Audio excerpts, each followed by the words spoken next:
we're going to make some very easy steak sauce, and it's delicious.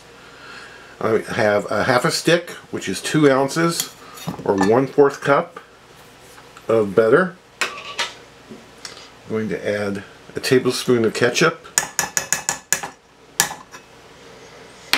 a teaspoon and a half of onion that's minced,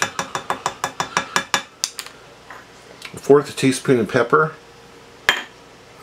1½ teaspoons of Worcestershire sauce, and I'm going to put this on the stove just to warm and mix together.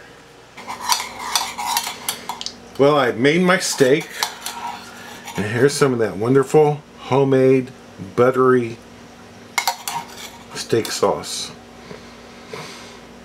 It's beautiful and tastes wonderful. You have to give it a try.